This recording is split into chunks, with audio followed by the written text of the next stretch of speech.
태초에 말씀이 계시니라. 이 말씀이 하나님과 함께 계셨으니 이 말씀은 곧 하나님이시니라. 그가 태초에 하나님과 함께 계셨고 만물이 그로 말미암아 지은 바 되었으니 지은 것이 하나도 그가 없이는 된 것이 없느니라. 그 안에 생명이 있었으니 이 생명은 사람들의 빛이라. 빛이 어둠에 비치되 어둠이 깨닫지 못하다. 세상의 역사는 BC와 AD로 구분됩니다. 인간의 역사도 AD와 BC로 구분이 됩니다. 그 구분되는 그 기준은 예수입니다. 예수가 오시기 전에 세상, 예수님이 오신 후의 세상, 인간도 말할 때 예수님이 내 마음에 오신 이전과 이후를 이렇게 구분해서 말합니다.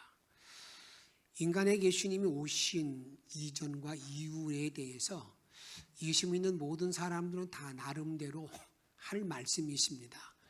나는 예수 믿기 전에 이러이러한 사람이었다. 나는 예수 믿고 난 다음에 이러이러한 사람이 되었다. 이렇게 구분해서 말하게 되는데 이런 내용을 아주 정확하게 획을 다 그어서 말하는 사람이 있습니다. 그 사람이 바울이라는 사람입니다. 바울 사도는 내가 예수 믿기 전에는 이런 사람이었다. 예수 믿은 다음에 이런 사람이었다는 것을 아주 분명하게 말씀하고 있는데 자기의 고백입니다. 다시 말하면 서신 가운데 나는 이렇다라는 것을 말하는 내용에 보게 되면 빌립보서 3장 4절 말씀 이렇게 말합니다. 4절에 보게 되면 그러나 나도 육체를 신뢰할 만하니 만일 누구든지 다른 이가 육체를 신뢰할 것이 있는 줄로 생각하면 나는 더욱 그러하리니. 여러분, 예수 믿기 전의 모든 삶을 이렇게 말하는 거죠. 육체를 자랑하고 육체를 신뢰하고 그리고 혹시 다른 사람들이 자기 육신의 육체에 대해서 세상 것에 대해서 자랑하면 나는 더 자랑할 것이 많다. 이렇게 말합니다. 그러면 그 육체로 자랑할 내용이 뭔가 하는 것에 대해서 3장 5절 말씀 같이 읽도록 하겠습니다. 나는 8일 만에 할례를 받고 이스라엘 족속이요.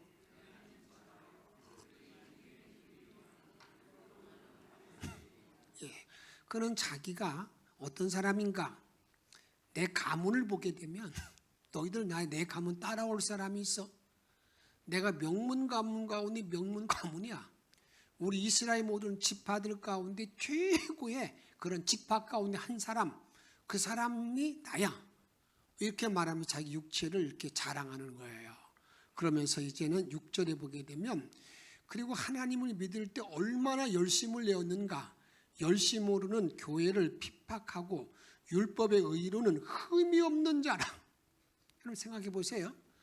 내가 하나님을 믿는데 얼마나 열심을 낸 줄 아느냐. 그 당시에 예수를 믿는 사람들, 섹트라고 말하죠. 이렇게 종파. 그러니까 하나님을 따르지 아니하고 하나님의 이름은 거론할 같으면서도 아닌 사람들. 그게 그 당시에 유대인들이 볼 때는 기독교, 지금이 우리 기독교지요. 그 사람들을, 그 교회를 핍박자했다. 그리고 자기를 이렇게 말합니다. 나는 율법에 흠이 없다. 대단한 선언 아니겠습니까? 여러분 한번 생각해 보세요. 율법에 흠이 없다는 그런 말의 의미가 무슨 말이에요? 자기는 말씀에 비춰봤을 때에 요만큼도 흠잡을 데가 없다는 거예요. 자기의 도덕성이나 자기의 행동이나 자기가 모든 관계 속에서 나를 책망할 수 있는 거리가 없는 사람이다. 여러분 어떻게 그렇게 자신 있게 말할 수 있는 사람이 있습니까? 나는 조금도 흠이 없는 사람이다. 이렇게 아주 자신만만한 사람이죠. 나는 육체로 자랑한다고 그런다면 나와 대결할 사람 나와봐. 나와 말할 사람은 나와봐. 그런 말이에요. 이게 예수 믿기 전에 바울입니다. 그런데 그 바울이 다메섹 언덕에서 누구를 만납니까? 예수를 만나죠. 예수를 만납니다. 그때 그가 질문 던지잖아요. 사울아 사울아 부르니까 뉘시나이까? 나는 내가 핍박하는 예수라. 그리고 나서 그의 눈에서 비늘 같은 것이 벗어지고 난 다음에 이제 예수를 바로 알게 됩니다. 그래서 오늘 본문에 보게 되면 3장 7절에 보게 되면 그러나 내가 육체를 신뢰할 만하고 자랑할 만하고 내가 이 육체로 인해서 누구와 비교해도 나는 자신만 말하라. 그러나 이제 그의 육체의 신뢰가 깨어지는 무너뜨려지는 그것을 말합니다. 그래서 이제는 지금까지 자랑할 만한 모든 것들을 다 해로 여긴다. 3장 7절 이렇게 말합니다. 그러나 무엇이든지 내게 유익하던 것을 내가 그리스도를 위하여 다 해로 여길 뿐더러. 지금까지 나의 자랑거리였고 나의 유익이었고 어디 가서도 뭔가 이렇게 좀 자기의 권한을 자랑할 수 있는 이 모든 것들이 이제 예수를 만나고 난 다음에는 전부 다 해로 유익이 없는 걸로 내가 여긴다. 이렇게 말합니다. 그러면서 8절 같이 읽도록 하겠습니다. 또한 모든 것을 해로 여김은 내 주 예수 그리스도를 아는 지식이 가장 고상하기 때문이라. 내가 그를 위하여 모든 것을 잃어버리고 배설물로 여김은 그리스도를 얻고, 내가 모든 걸 다 해로 여긴다. 내가 자랑하던 것 다 해로 여긴다. 그런데 그 이유가 뭔가? 내가 주님 예수 그리스도를 아는 지식이 가장 고상합니다. 가장 고상하기 때문이다. 그래서 나는 이제부터는 내가 지금까지 유익하게 여겼던 것, 내가 자랑했던 모든 것들을, 내가 내세웠던 모든 의로운 것들을 다 버리고, 뭐처럼 버렸다고요? 배설물. 배설물이 뭐예요? 똥처럼 버렸다는 거예요. 똥같이 여긴다는 거예요. 여러분, 이게 바울 사도가 가장 고상한 것. 내가 고상한 예수를 내가 얻고 보니까 이제 이 세상의 모든 것들은 아무것도 아니다. 딱 잘라서 말합니다. 여기 고상하다는 말의 의미는 휘페레코라는 단어를 쓰는데, 인간이 얻을 수 있는 최상의 것, 인간이 얻을 수 있는 최상의 것을 내가 얻고 나니까, 알고 나니까 이제는 세상에 어떤 것 전혀 의미가 없다. 무의미하다. 다 버렸다. 똥같이 여긴다. 이렇게 말하고 있다 그 말입니다. 그래서 이제는 자기를 말할 때 3장 9절에 보게 되면 그 안에서 발견되려 함이니 내가 가진 의는 율법에서 난 것이 아니요 오직 그리스도를 믿음으로 말미암은 것이니 곧 믿음으로 하나님께로부터 난 의라고 말하고 있어요. 이제 나는 예수 그리스도 위에서 나의 존재 가치가 증명된다. 나는 예수가 없는, 예수 그리스도를 아는 것이 없으면 나는 정말 아무것도 아니다. 이렇게 자기 자신을 말하고 있다 그 말입니다. 세상의 모든 가장 고상한 것, 세상의 휘페레코를 이제 예수로 인한 휘페레코로 바꿔놨다 그 말입니다. 자기 삶이 바꿔진 그런 존재, 이렇게 우리들에게 말씀하고 있습니다. 그렇다고 그런다면 바울을 가장 고상한 자로 만든 그 예수는 누구인가? 도대체 바울이라는 그러한 자기의 육체를 자랑할 때 하늘 끝을 찌를 정도의 그러한 자랑거리가 많은 그런 사람을, 여러분 이제는 예수를 가장 높이고 그의 가치 앞에 나는 그 가치 때문에 산다, 그 주님의 고상함 때문에 산다, 이렇게 말하는 예수는 누구냐 그 말이에요. 예수는 누구냐? 오늘은 여러분들에게 요 논리적인 내용의 말씀이기 때문에 좀 잘 정리해서 듣고 앞으로 그런 것들을 좀 누가 물을 때에 이렇게 대답할 수 있는, 말할 수 있는, 그리고 내가 그런 근거를 가질 수 있는 그런 자리에 나가야 되는데, 그것은 요한복음 1장 오늘 본문에 보게 되면 이렇게 말합니다. 자기를 가장 고상한 자로 만든 예수는 누군가? 라고 말할 때에 그분은 존재의 제일 원인, 존재의 제일 근원 되시는 분이 누구냐? 그분이 하나님 예수님이다, 이렇게 말합니다. 그래서 오늘 1장 3절 이렇게 말합니다. 만물이 그로 말미암아 지은 바 되었으니 지은 것이 하나도 그가 없이는 된 것이 없느니라. 이 세상의 모든 만물이 다 하나님께로 왔는데, 예수님으로부터 왔는데 그가 없이는 어느 것도 된 것이 없다. 만물의 모든 근원이 하나님이다, 예수님이다. 그 만물의 모든 출발이 예수님이다, 이렇게 말하고 있는 거예요. 근데 여러분, 이 선언은 참 대단한 것입니다. 여러분, 이 강단에 있는 십자가의 재질이 뭡니까? 이 십자가는 어디서 구해왔냐면 아마 성구사에서 구해왔을 거예요. 성구사. 그럼 성구사에서는 어디서 구해왔겠습니까?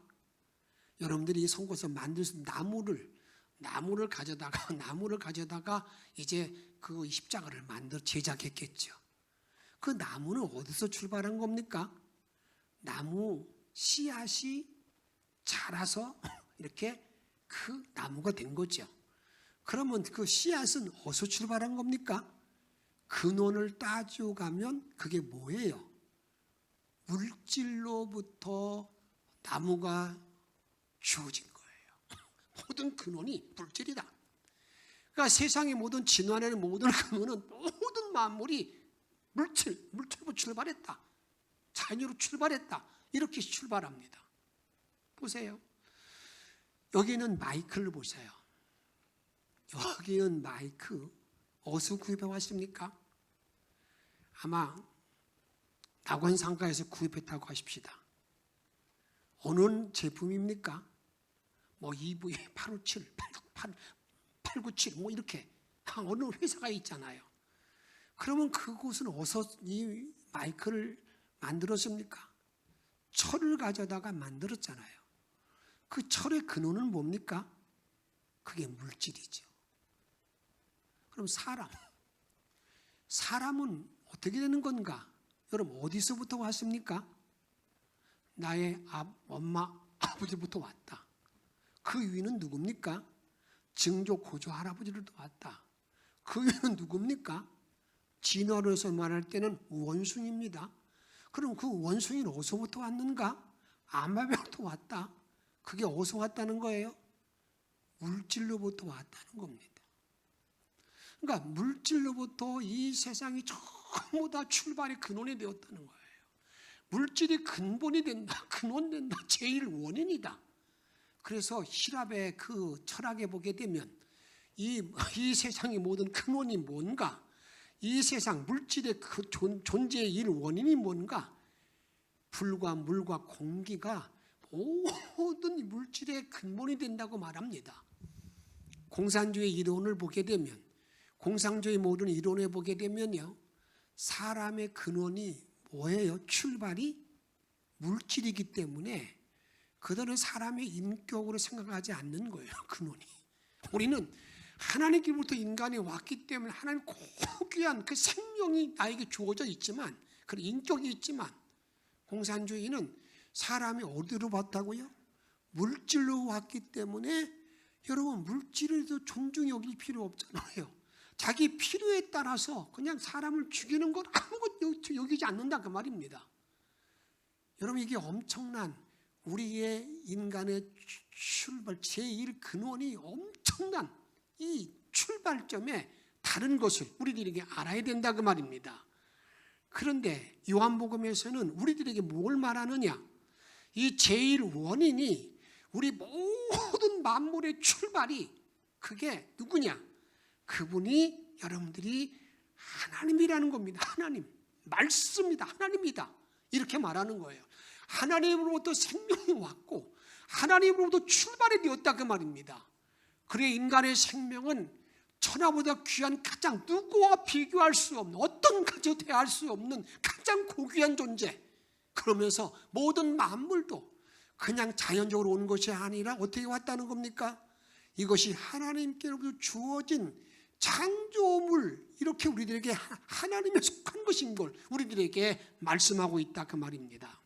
그래서 오늘 요한복음 1장 1절 말씀 같이 읽도록 하겠습니다. 태초에 말씀이 계시니라.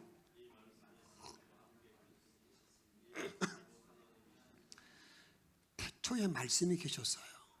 태초 처음에 말씀이 계셨다. 그런데 그 말씀이 누구라는 겁니까? 하나님이다. 태초에 있는 존재의 제일 원인이 누구라는 거예요? 그분이 하나님입니다. 하나님의 태초의 존재의 근원이다. 존재의 근원, 제일 원인이라는 거예요.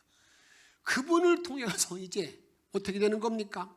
그분을 통해서 우리들에게 이제 우리 모든 마무리 다 오게 되었다는 겁니다. 그런데 오늘은 이제 먼저 이걸 정리를 먼저 해야 됩니다.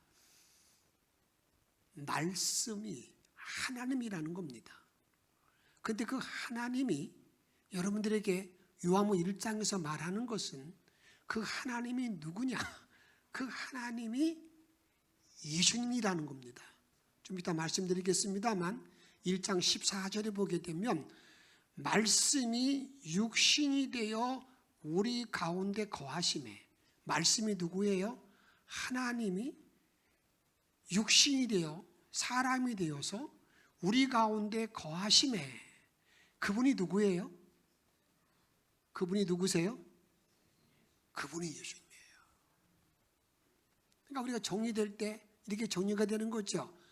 태초에 말씀이 계셨는데 그분이 하나님이시고 그분이 육신이 되신 분이 예수님이기 때문에 말씀 니코로, 하나님 니코로, 예수라 그 말이에요.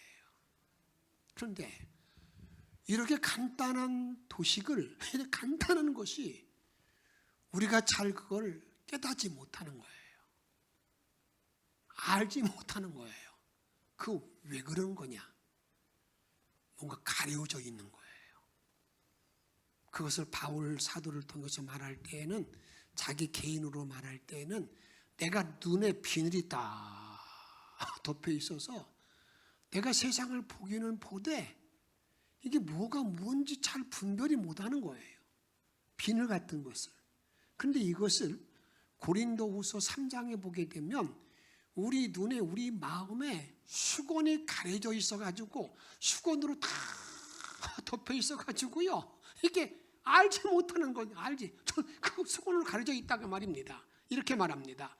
고린도서 3장 13절 말씀 읽습니다. 시작. 우리는 모세가 이스라엘 자손들에게 장차 없어질 것을 결국을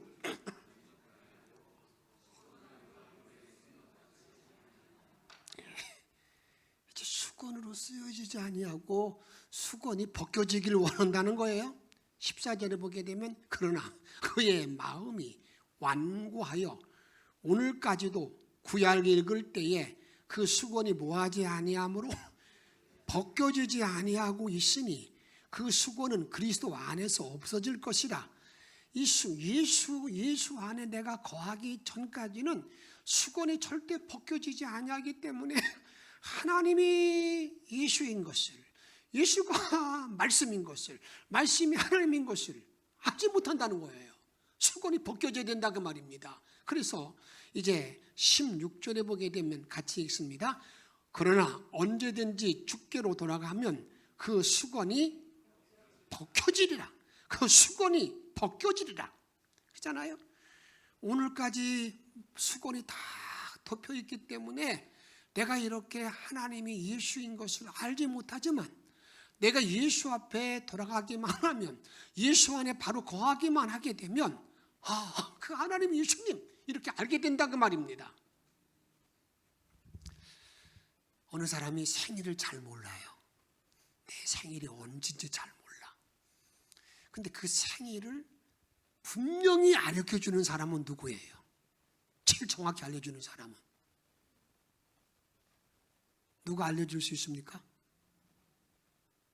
할아버지? 아버지? 누구예요? 그의 어머니가 네 생일은 며칠이야? 몇 월 며칠이야? 왜 그렇습니까? 그를 낳았기 때문에 그러는 거예요. 그를 보내준 제일 존재의 독화문이 되기 때문에 그러는 거예요. 어머니가 얘기하면 맞는 거예요. 누가 이게 추측이지만 자기 어머니가 말할 때 네 생일은 이날이야. 그럼 그날이 생일이 맞아요. 마찬가지로 나와 여러분들에 대해서 말할 때에도 내가 누구인가를 말할 때 이 존재의 근원 되시는 하나님이 너는 이 사람 이거야. 너는 창조물이야. 너는 누구야. 말하면 그게 맞는 거예요. 이게 선언이야, 선언. 이 선언에 대해서 여러분 생각해 보세요. 어느 사람이 좀 어리석게도 이렇게 말하면 어떻습니까? 엄마한테 말할 엄마는 누구야? 엄마는 누구야? 그럼 엄마가 어떻게 대답해야 됩니까? 엄마는 엄마 자체지. 뭐라고 대답하냐고요. 말할 수 없는 거야. 그럼 그대로 받아들여야 되는 거예요. 인간을 이 땅에 창조한 그 하나님이 나에게 너를 창조했어. 내가 너를 이제 예수를 보내서 믿으면 내 자녀가 돼. 이렇게 말하는 걸 받아들이는 거. 이게 믿음인 거거든요. 그 관계 외에 다른 게 없어요. 거기서 뭐 따지고 밤새껏 따져보세요. 따져치나 결론이 안 난다 그 말입니다. 그러므로 인간의 가장 복된 길이 어디에 있습니까? 복된 길은요, 인간의 가장 행복한 출발은요, 부모와 나 자신이, 부모와 나 관계가 참 원만하고 서로 축복하고 서로 격려하고 의지하고 믿고 그럴 때에 인간의 행복이 출발되는 거예요. 세상에 아무리 자기가 잘나고 뭐해도요, 그 부모와의 관계가 삐뚤어져 있으면 그 사람 마음이 편치 않는 거예요. 마찬가지로 이 세상에서 제가 아무리 큰 존재라고 자랑을 해도 하나님과의 관계가 바로 설정되어 있지 못하면 그 사람은 복된 사람이 아니에요.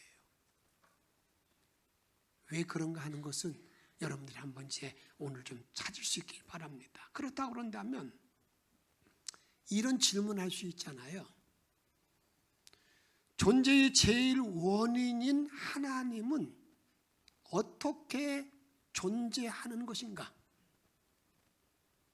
하나님 어떻게 존재하는 거예요? 하나님은 어떻게 계신 거예요? 하나님 어떻게 계신 거예요? 내가 묻는다고요.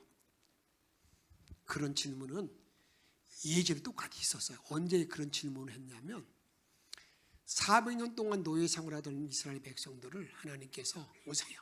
오늘 말이야, 내 백성들 가나안 땅으로 가라. 그러니까 하나님이 말했다고 얘기하니까 모세가 하는 이런 질문을, 하나님, 백성들이요, 누가 너더러 모세에게 가나안 땅으로 가라고 말했느냐고 말하면 내가 뭐라고 대답해야 되죠?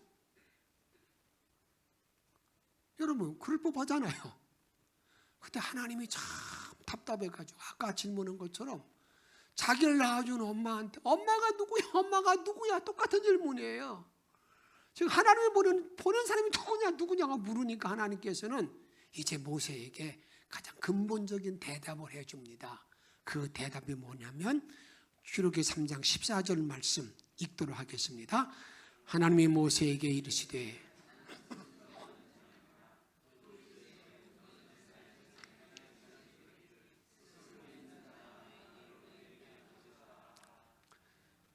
나는 스스로 있는 자야. 하나님, 나는 스스로 있는 자야. 스스로 있는 자가 보내라고 했다고 말해. 스스로 있는 자. 여러분, 스스로 있는 자에게 어떻게 있느냐고 물으면 대답이 나오겠어요? 스스로 있는 자. 그걸 내가 받아들이는 거예요. 스스로 있는 자가 가라고 했다. 이렇게 가서 하라는 겁니다. 그 스스로 있는 자, 그 스스로 존재의 원인이 하나님이 나에게 임재하기만 하면, 성령이 임재하는 거죠. 나에게 임재하시면 내가 누가 되는 겁니까? 하나님의 자녀가 되는 거예요. 하나님의 자녀. 그러게 내가 하나님의 자녀가 되는 것은 사람의 생각, 사람의 뜻으로 난 것이 아니라 하나님께로 오는 하나님께로. 다시 말하면 내가 하나님의 자녀가 되는 것은 세상 인간의 노력이 아니라 하나님의 성령의 의도로 성령이 믿어지게 만들어주는 말미암아서 하나님이 너의 아버지야 이렇게 받아들임을 말미암아서 내가 하나님의 자녀가 된다 그 말입니다. 이것을 요한복음 1장 12절 말씀 같이 읽도록 하겠습니다. 영접하는 자 곧 그 이름을 믿는 자들에게는 하나님의 자녀되는 권세를 주셨으니, 영접하는 자, 믿는 사람, 성령 역사에서 받아들이는 모든 사람들은 하나님의 자녀되는 권세를 주셨는데 그 권세는 어떻게 오는 건가? 자녀는 어떻게 오는 건가? 13절에 보게 되면 이는 혈통으로나 육정으로나 사람의 뜻으로 나지 아니하고, 같이 읽습니다. 오직 하나님께로 난 자들이니라. 아멘. 그렇게 내가 하나님의 자녀가 되는 것은 누구로부터 났다고요? 하나님의 특별한 존재로 나를 선택해 준 결과라 그 말입니다. 엄청난 선물인 거죠. 이것은 내 생각, 내 판단, 내 의지가 아니에요. 그냥 선물로 딱 준 거예요. 너는 내 자식이야, 내 자녀야. 이런 특권을 가지고 남은 일생을 승리하는 저와 여러분의 생이 되기를 주의 이름으로 축복합니다. 그러면 이제 이런 질문할 수 있잖아요.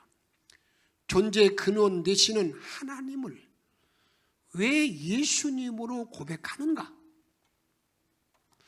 존재의 제1원 되시는 하나님을 왜 그 하나님이 예수님이신가? 왜 예수가 하나님인가? 이런 질문이지요. 오늘 1장 1절에 보게 되면 그렇게 말하고 있습니다. 태초에 말씀이 계시니라. 그 말씀이 하나님과 함께 계셨으니 이 말씀은 곧 하나님이시니라. 앞에서 말씀했듯이 하나님 니코로 말씀이야. 하나님 니코로 말씀인데 이 말씀인 하나님이, 여러분들이 이 말씀이 14절 1장 14절 말씀을 잘 보세요. 말씀이 육신이 되어, 말씀이 누구예요? 하나님이 육신이 되어 인간이 되어 우리 가운데 거하심에, 그분이 누구라고요? 예수님. 그래 요한복음 1장에 보게 되면 거기서 말하는 것은 태초에 하나님 말씀 예수님이 같다는 거예요. 동일인이라는 거예요. 그래서 세상을 창조한 분이 하나님이시지만 누가 창조했어요? 예수님이 창조했다는 거예요. 예수님이 창조했다. 이렇게 우리들에게 말씀하고 있다 그 말입니다. 그런데 이것은 하나님의 선언, 하나님의 선언이에요. 태초에 있는 분이 선언이에요. 마치 나를 낳아주신 어머니가 너는 내 아들이야, 너는 내 자식이야 이렇게 말하면 그 자식이 맞잖아요. 마찬가지로 하나님이 나에게 말씀할 때 내 안에 계신 성령이 성령님으로 말미암아서 하나님이 나의 아버지야 이렇게 자녀야 이렇게 믿어주는, 받아들이는 이것이 하나님의 자녀되는 그런 결과인 것을 우리들에게 말하고 있다 그 말입니다. 그런데 왜 요한복음에서는 하나님을 말씀할 때 말씀이라고 했을까? 로고스라고 했을까? 그건 다른 이유가 아니에요. 요한복음은요, 헬라 사람들에게 복음을 전파하기 위해서 쓴 글인데, 서신인데, 말씀인데, 헬라 사람들은 철학을 많이 연구하는 사람들이잖아요. 그들은 최고의 신적인 권위를 가진 그 존재가 말씀. 그렇기 때문에 그들에게 너희들이 말하고 있는 최고의 신적 권위를 가진 말씀이 곧 하나님이다 이렇게 그들에게 설명하고 있다 그 말이에요. 그래서 말씀이라고 우리들에게 말하고 있다 그 말입니다. 그런데 예수님은요, 이게 요한복음을 잘 보게 되면 직접 하나님과 자신과의 관계를, 나를 보내신 분은 하나님이시지만 나와 하나님 아버지와의 관계를 말할 때에 분명하게 선언합니다. 요한복음 10장 30절 말씀 같이 읽도록 하겠습니다. 나와 아버지는 하나이라. 누가 선언하는 거예요? 예수님이 이제 선언하는 거예요. 나는 하나님이야. 나는 하나야. 하나 말합니다. 그래서 요한복음의 전체적인 모든 주제는 뭘 말하냐면 모든 장마다 예수가 메시아이다, 예수가 신이다, 예수가 하나님이다, 이걸 선언하는 거예요. 2장에 가서 보게 되면 2장은요 뭘 선언하냐면, 여러분 예수님의 주변 인물 가운데에 예수가 메시아임을 고백하기가 제일 어려운 사람이 누구일까요? 여러분 누구라고 생각하세요? 예수를 몸으로 낳았던 마리아. 어머니가 예수가 신이다, 메시아이다, 이걸 고백하기가 제일 어려운 존재예요. 그래서 요한복음 1장이 지나고 난 2장의 첫머리에 가나의 혼인잔치에 갔을 때에 그 자리에서 예수의 어머니 마리아는 그 모든 하인들과 모든 사람들에게 뭐라고 말하냐면, 이분은 사람이 아니야, 이분은 신적인 존재야, 이분은 메시아야, 이렇게 선포하는 게 뭐냐? 가나 혼인잔치예요.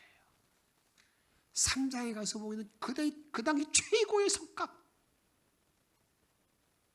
사내들이네 공회원 의원이든 바리새인적인 바리새인 니고데모 와가지고요, 당신 하나님께 온 사람. 4장에 가서 보는 여러분 사마리 여인이 고백하는 거예요. 이렇게 말한다 그 말입니다. 그러면 이제 이런 질문과 함께 우리가 우리를 정리해야 됩니다. 바울은 어떤 예수를 만났기에 고상한 회패력구가 되었을까? 바울은 어떤 예수를 만났기에 그가 고상한 자가 되고, 나는 고상한 자 예수를 알았기 때문에 모든 걸 다 버릴 수 있었을까? 그게 궁금하지 않으세요? 어떤 예수를 만났을까? 어떤 예수?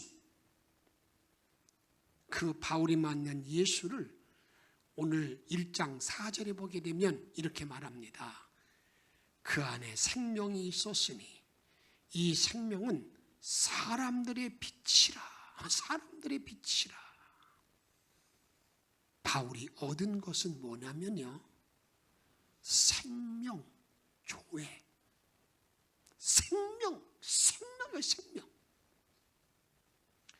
바울이 예수를 얻은 것은요 생명인데, 그 생명이 어떤 생명인가? 그게 여러분들에게 우리에게 말하는 것은요, 그 조회가 어떤 조회냐? 영생이라고 말이에요. 영생. 5절에 보게 되면 이렇게 말합니다. 빛이 어둠에 빛이 돼 어둠에 깨닫지 못하더라, 이렇게 말하고 난 다음에 이제 바울이 얻은 그 예수를 통한 그 생명이 어떤 생명인가?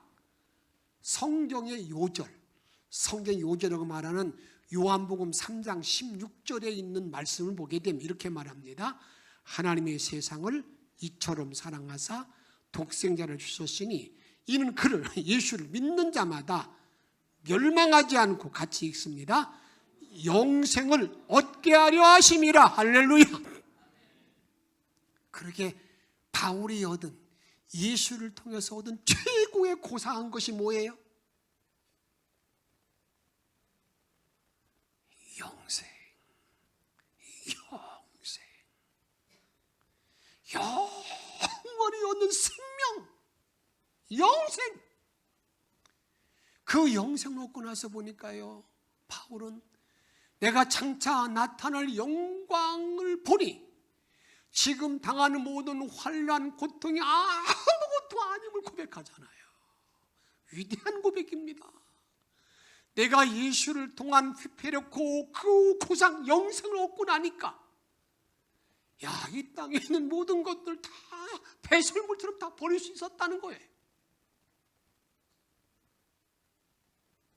그러면 이런 영생이 주는 선물이 뭘까? 나와 여러분 이 땅에 살아갈 동안에 이 영생을 얻는 자에게 주시는 선물이 뭘까?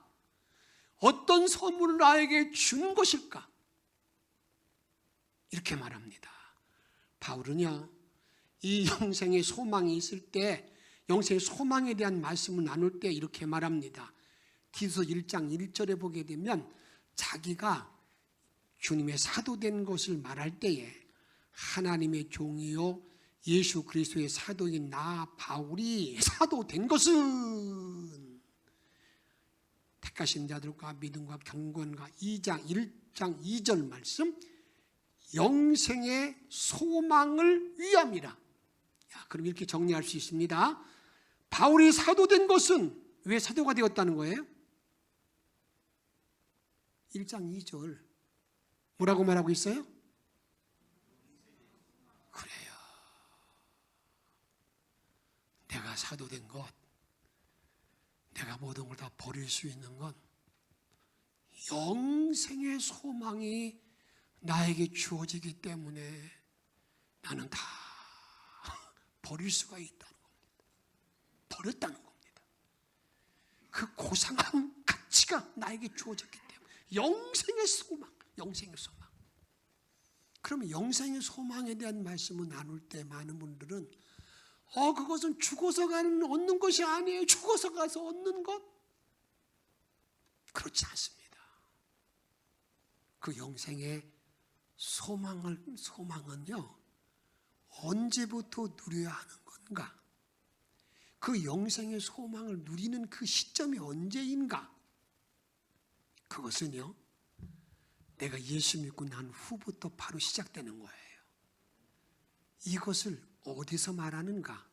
한번 성경을 잘 보시면서 앞으로 이런 복을 누리고 살아야 되는데 시편 133편 1절로 3절까지 1절 읽도록 하겠습니다.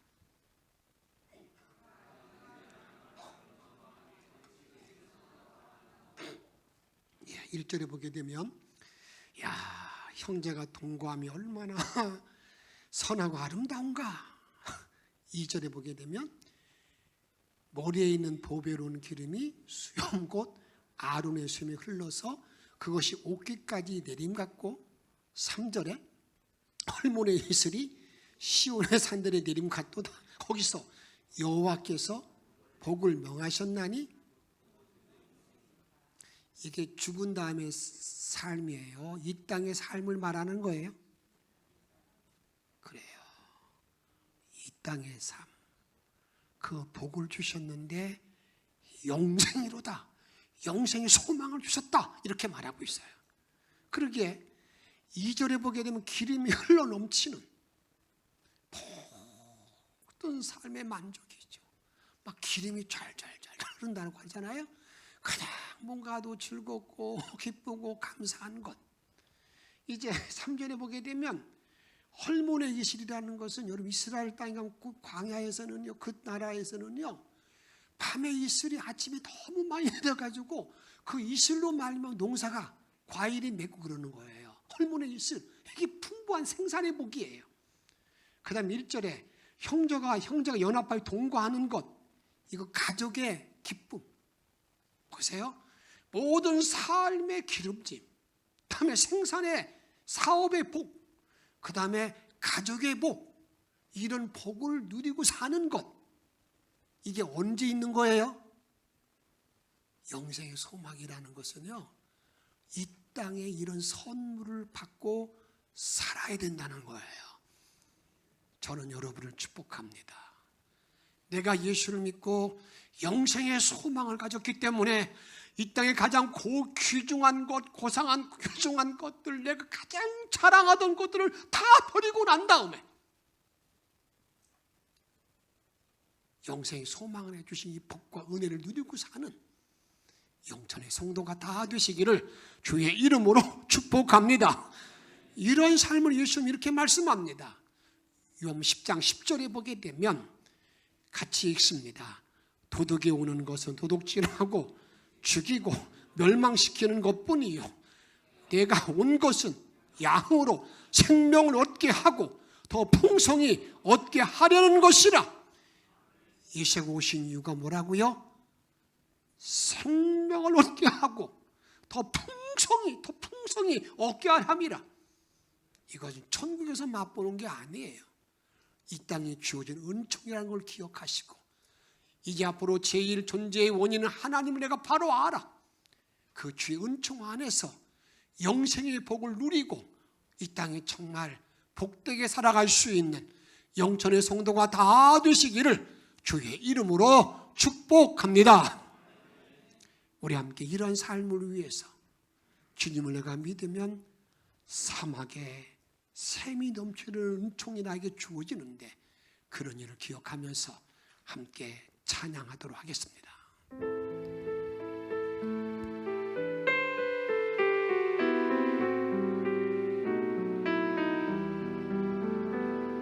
사막에 샘이 넘쳐 흐르리라. 사막에 꽃이 피어 향내 내리라. 주님이 다스리는 그 나라가 되면은 사막이 꽃동산 되리. 사자들이 어린 양과 뛰놀고 어린이들 함께 뒹구는 참 사랑과 기쁨의 그 나라가 이제 속히 오리라. 사막에 숲이 우거지리라. 사막에 예쁜 새들 노래하리라. 주님이 다스리는 그 나라가 되면은 사막이 낙원되리라. 독사굴에 어린이가 손 놓고 장난쳐도 물지 않는 참 사랑과 기쁨의 그 나라가 이제 다시 한번 사막에서 사막에 주님이 함께 하시면 사막에 꽃이 피며 주님이 다스릴 그 나라가 되면 주님이 다스리는 그 나라가 되면 사막에 꽃동산 내리. 사자들이 어린 양과 뛰놀고 어린이들 함께 뒹구는 참 사랑과 기쁨의 그 나라가 이제 속히 오리라. 사막에 숲이 우거지리라. 사막에 예쁜 새들 주님이 다스리는 그 나라가 되면 주님이 다스리는 그 나라가 되면은 사막이 낙원되리라.